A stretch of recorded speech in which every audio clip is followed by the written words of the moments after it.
हाय, कसे आहात सगळे? मी कोजागिरी स्वागत करते तुमचं आपल्या चॅनलमध्ये, ज्याचं नाव आहे kitchen recipe and lifestyle vlog. तर मी कोबीची भाजीची रेसिपी शेअर केलेली आहे.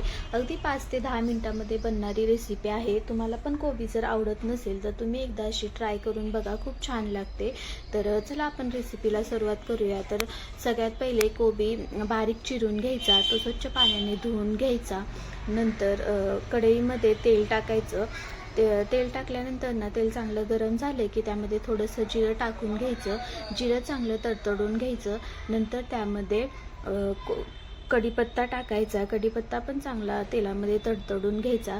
कढीपत्ता टाकल्यानंतर लसूण बारीक चिरून लसूण घ्यायचा, तो पण टाकून घ्यायचा. लसणामुळे कोबीला चांगली चव येते.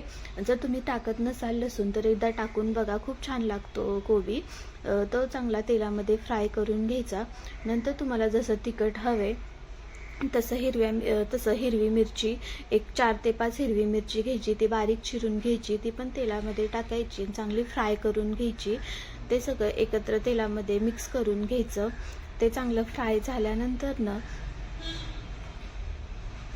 ते सगळं चांगलं फ्राय केल्यानंतर ना त्यामध्ये 1 चमचा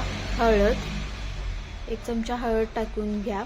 नंतर न 1 चमचा आपला गरम मसाला टाकल्यानंतर न चवीपुरतं मीठ, जसं तुम्हाला हवं आहे तसं 1 चमचा 1.5 चमचा वगैरे टाकून घ्या. ते सगळं तेलामध्ये छान मिक्स करून घ्या. ते तेलामध्ये छान मिक्स झाल्यानंतर न आपण बारीक चिरून घेतलेला कोबी तो टाकून घ्या. कोबी चांगला तेलामध्ये सगळ्या आपल्या मिरची लसूणमध्ये मिक्स करून घ्या. कोबी टाकताना कोबीतलं पाणी चांगलं पिळून घ्यायचं आणि मग नंतर टाकायचा कोबी. टाकल्यानंतर तुम्हाला कोणतीही डाळ हवी असेल, तुरीची, मुगाची, मसूरची, जी कोणती डाळ हवी असेल ते तुम्ही टाकू शकता.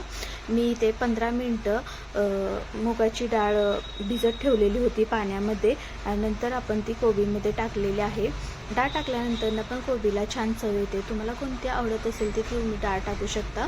मी मुगाची डाळ टाकलेली आहे. ती चांगली मिक्स करून घ्यायची सगळ्यामध्ये आणि सगळं छान असा कोबी आपण मिक्स करून घेऊयात. तो मिक्स कोबी सगळ्यात झाल्यानंतर एक 5 ते 10 मिनटासाठी आपण झाकण ठेवून घ्यायचं. त्या कोबीला चांगलं वाफवून घेऊयात. कोबी चांगला वाफरला की एक 5 ते 10 मिनटामध्ये शिजून जातो. त्याच्यामध्ये काही पाणी वगैरे टाकायची आपल्याला गरज नसते. त्यामुळे एक 5 ते 10 मिनटासाठी झाकण ठेवून घ्यायचं. 5 ते 10 मिनटानंतर कोबी आपला चांगला शिजून जातो. नंतर त्यामध्ये आपल्याला थोडीशी कोथिंबीर टाकायची आहे. एक बारीक चिरून घेतलेली आपण कोथिंबीर टाकून घेऊयात. कोथिंबीर टाकल्यानंतर थोडी कोथिंबीर वाफवण्यासाठी झाकण ठेवून घ्यायचं.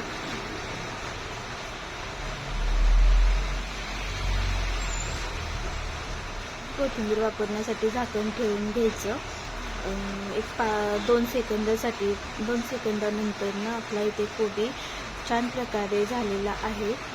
तर तुम्ही पण एकदा अशी रेसिपी ट्राय करून बघा, छान लागतो कोबी.